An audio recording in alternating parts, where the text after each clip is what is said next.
Alright, welcome to another robot adventures review. Goodbye.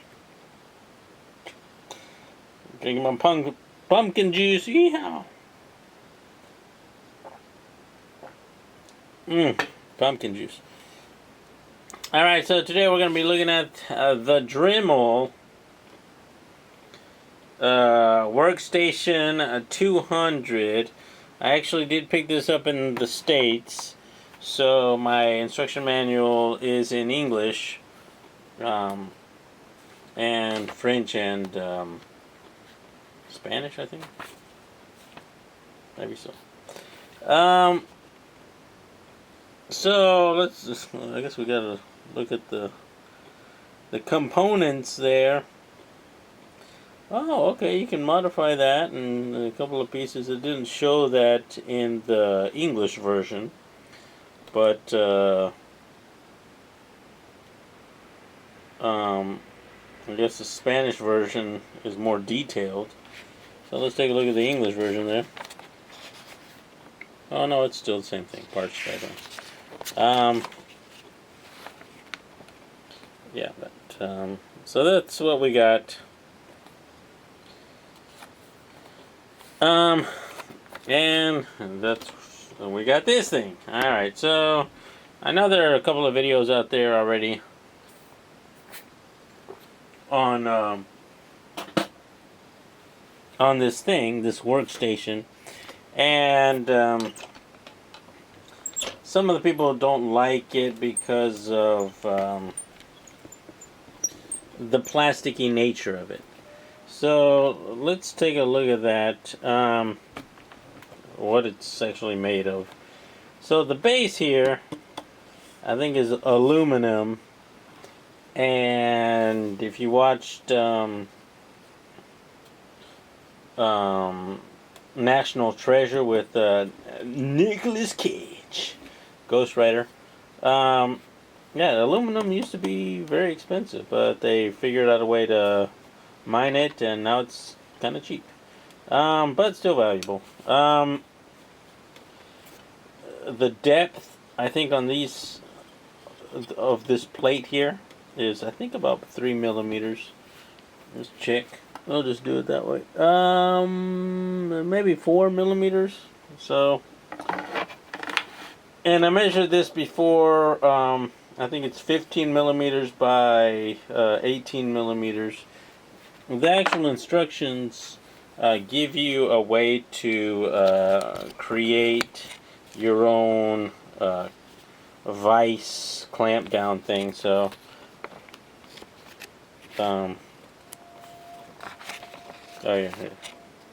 So you can probably get all these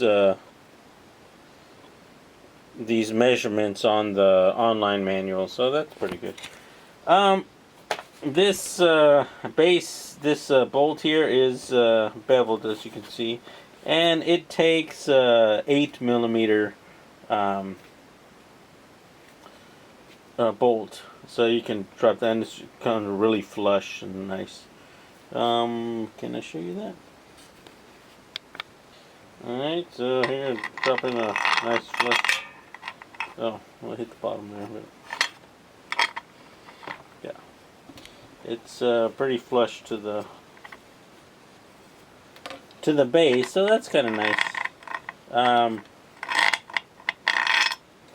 Maybe you can get another size a little bit bigger than 8 millimeters, but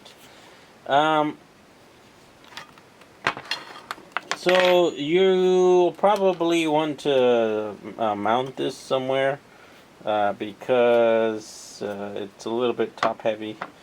And then we got our work center station here. We've got this crow's nest, which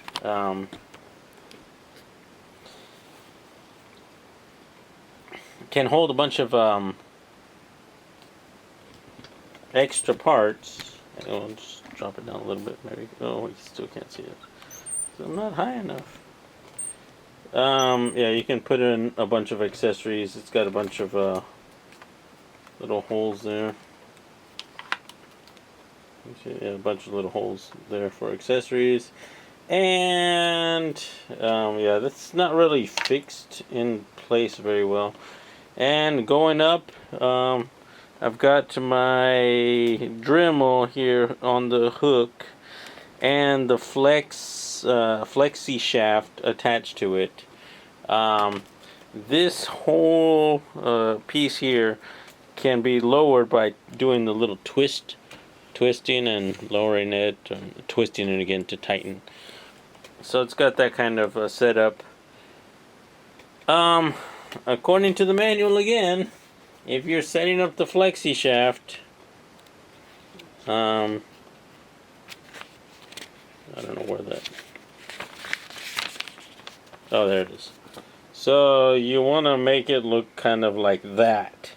So you got the Dremel up there hanging on top, and the crow's nest, and all the, and you just kind of lay the flexi shaft on the base down there.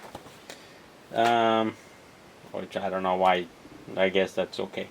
I do usually have it in this kind of configuration because I've been doing the etching, and it just makes it easier. This flexi shaft, the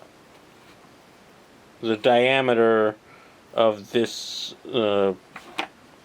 part that you hold is really small, and it's a lot easier to control. So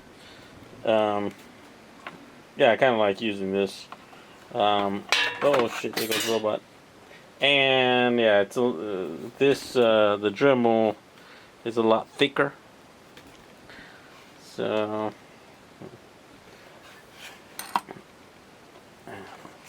flexi shaft up. Does that look perfect? Oh, it's so pretty the way you set it up there. I don't know.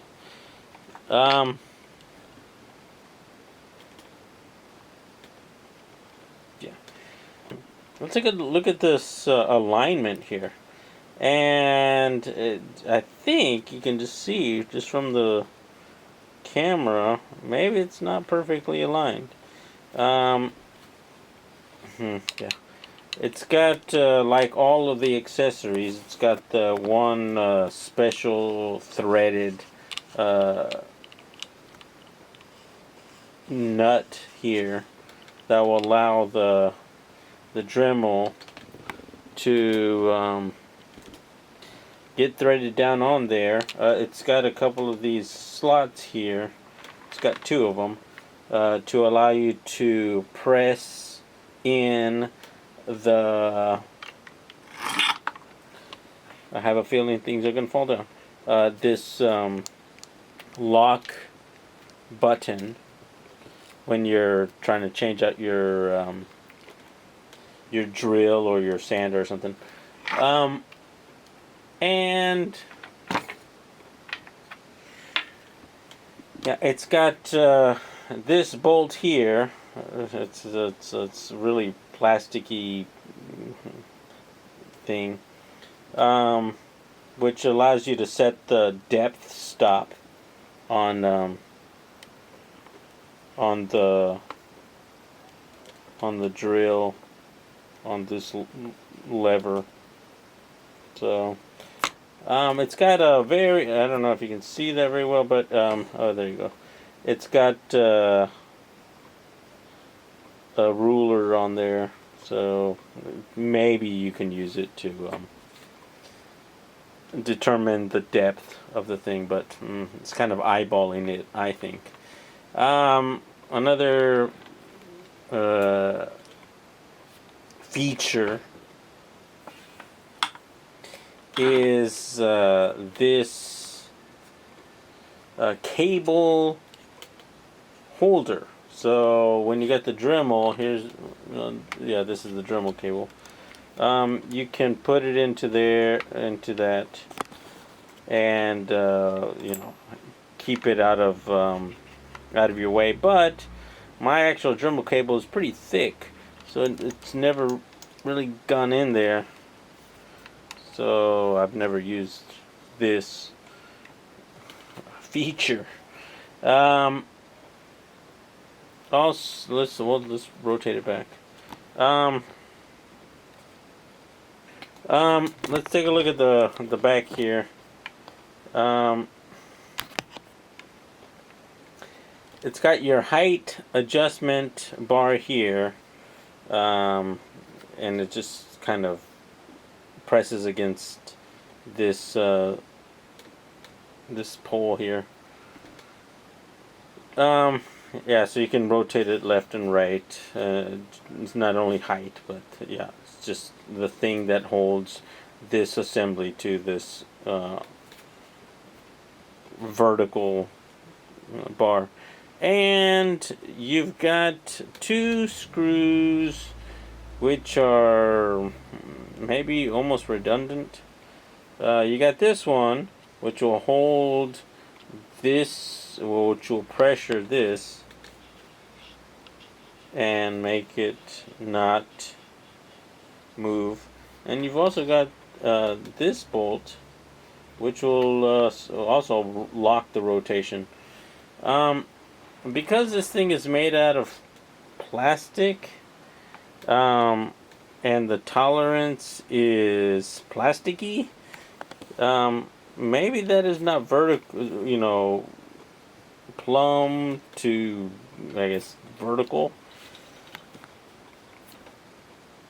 So you might end up like at a 2-degree angle or something like that, and then drilling down into it, so all your drill holes will be a little bit that way. Yeah, I guess I don't know how much time you'd spend on taking it apart and filing down the plastic to make sure that you can line it up, and then align this part here to make sure that it's actually vertical. You'll put some kind of level on there and then check it. But that's also dependent on whether this base is level. So, yeah, you're going to have to do a little bit of calibration on that.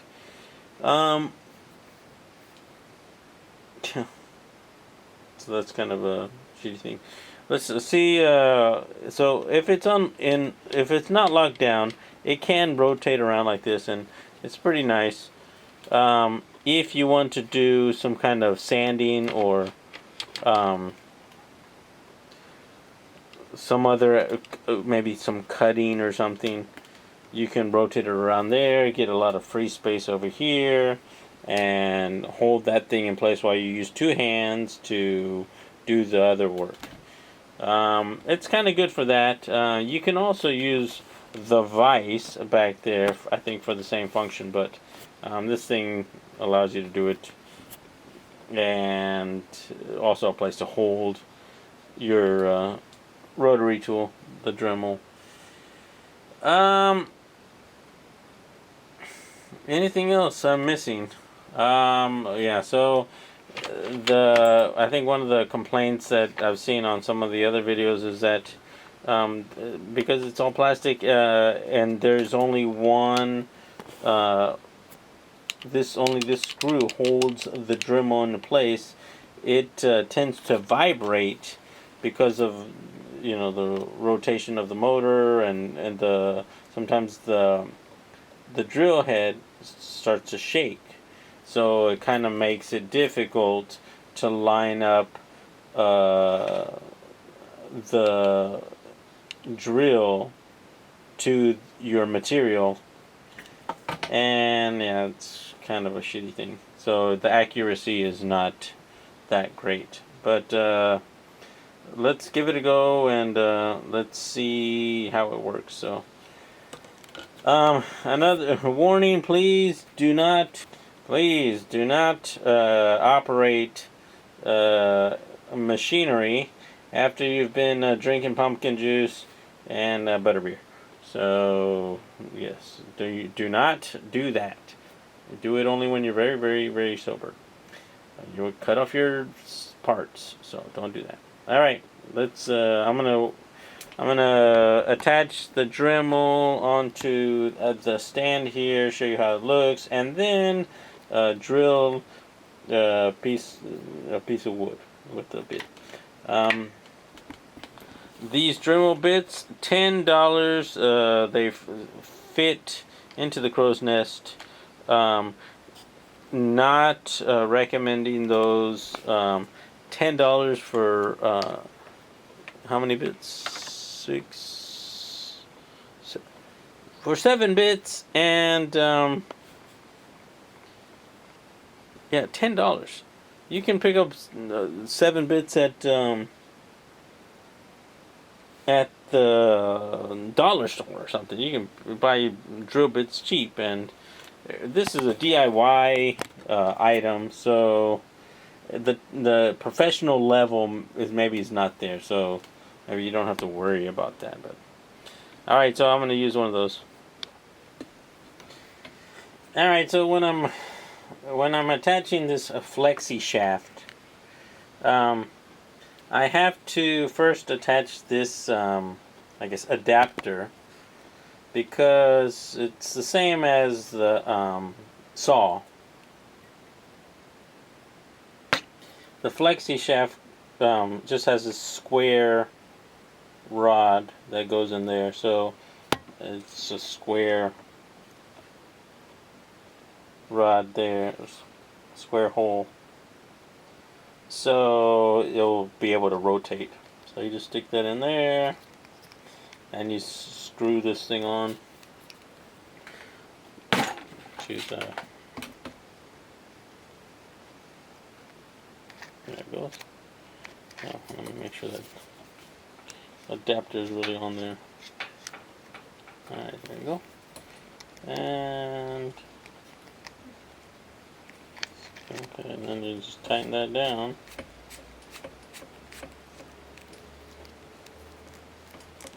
Alright, so now you got your flexi shaft ready to go. Alright, so we removed the flexi shaft, so it exposed the threading on this thing.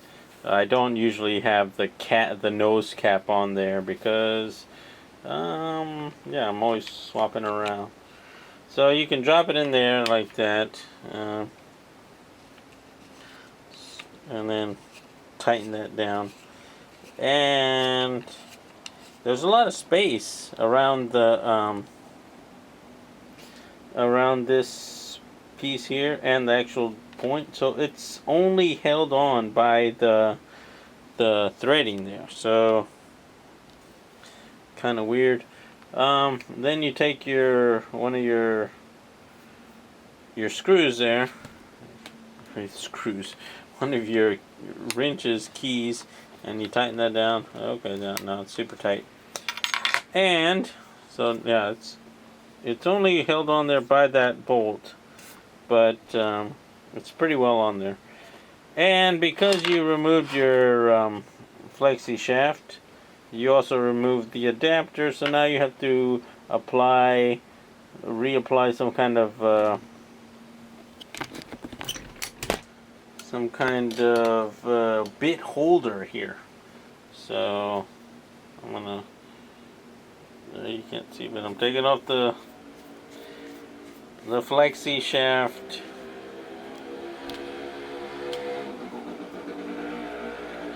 Yeah, this thing. So that is my special accessory adapter that allows me to swap out bits easily. And then what I do is hold down the lock button and slide that in there. Also, I need a bit, so I'm gonna take one of these Dremel bits and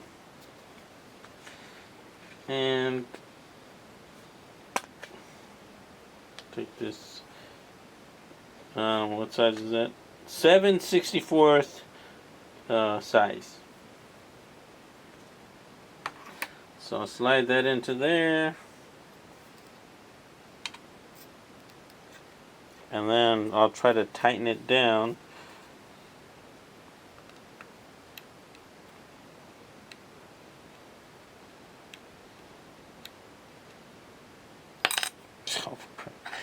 Now this is kind of the tricky part when doing this thing upside down.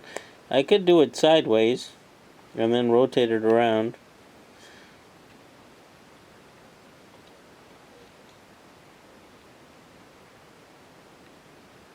Okay, there, I got it.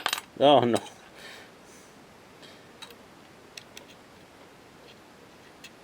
In the shaft, and okay, there it goes. Alright, and you can actually use this, your special key to tighten down the adapter even more. So, it's got a little space there at the base. There it goes. Allows you to tighten that down. Boom, super tight. So that thing is not moving. Whether the Dremel moves a little bit, I don't know. I'll double check that thing is tight. Okay, that's ultra mega cyber. I don't want to bend the plastic because it's made out of plastic. I don't want to bend it, so it's pretty well on there. All right, so let's take a look at it turned on. And like I said, you don't want to operate these things after you've been indulging in special beverages, pumpkin juice. But since I am a amateur, I will take the chance for science. Alright, so I don't have a clamp down, which is kind of crappy, but that's my situation. Alright, so what I'm going to do is maybe a little bit dangerous, or maybe not so much, since I've seen a lot of other people do it. I want to make sure that the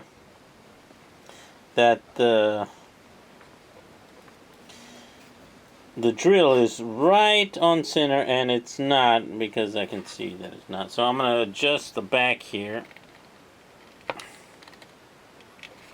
Oh, crap. And there's no real, you just got to kind of eyeball it. So that's eyeballed.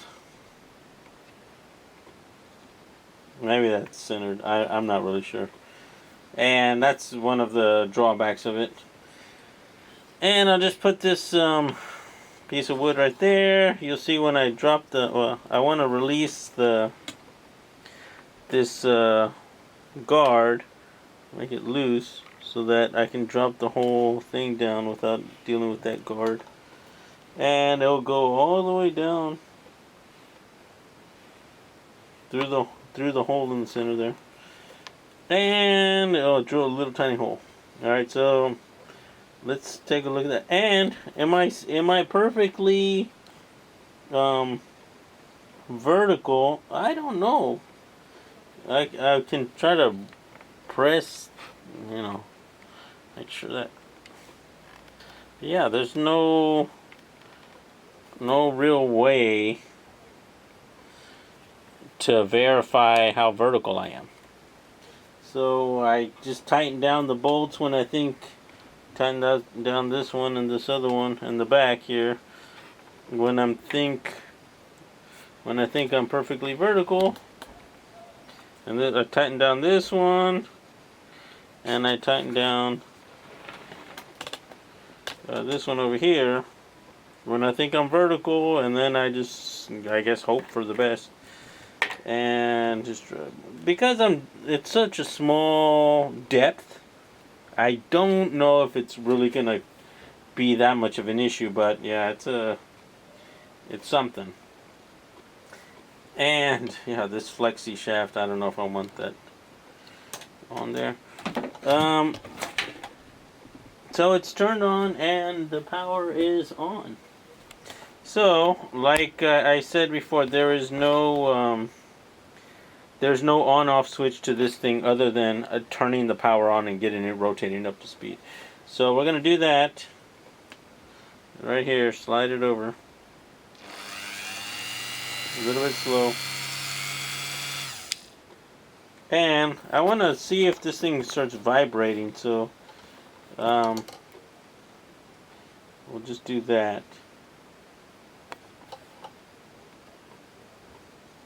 And I can't do the autofocus because it's on a manual focus because it's on autofocus. So maybe if I did something like that.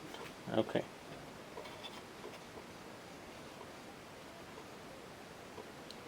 Let's see. Maybe that'll show the vibration. Oh, great.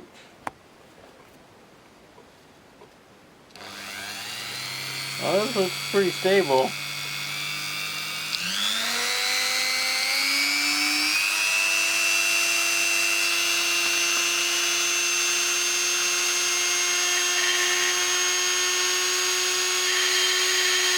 Making some noise.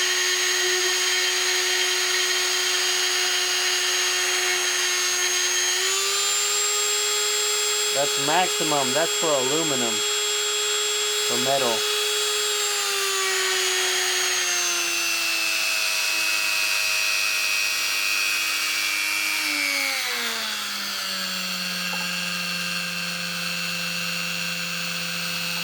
So, that's our spin.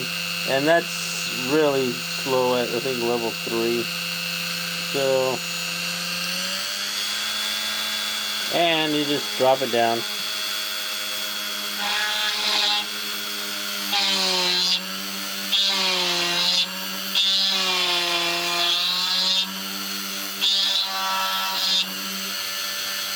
So you got a nice little hole in there. And some, you know, really, so yeah, that's it for the stand. The issues you'll have is I don't know how accurate the angle on the drill is. It's all the housing back here is all made of plastic, and I don't know what the tolerance is on that. I don't know what the tolerance is, so yeah, maybe you'll get some shitty thing. It's only held, the Dremel, your rotary tool is only held on there by this one piece, and yeah, I mean, if you tighten it down, it seems to hold its position, and if you tighten everything down, lock it down, then it seems to work well, but yeah. If you got a really long drill bit, then I think you'll see a lot more vibration.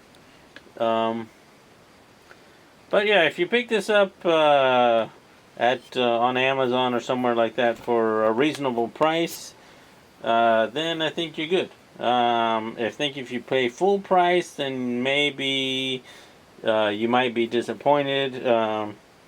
If you're going to use this thing a lot, then maybe the full price is even acceptable. But yeah, you can pick this thing up for like $40. I've seen it. I don't remember how much I bought it for, but yeah,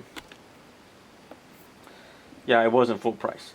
And here in Japan, I think they're selling it on Amazon Japan. I think they're selling it for about $90.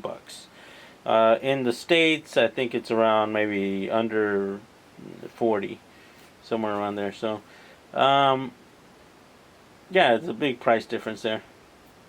And like machinery, depending on the tariffs and stuff, some products are more expensive and others are more reasonable.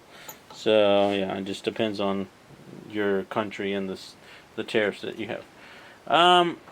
So I think that's pretty much it. Let me know if you have any questions about this thing. I think you have to pretty much build your own clamp down thing, vise stuff. But something that I didn't know until I got it. The measurements for the screws. The base here is at 17 centimeters, about 17.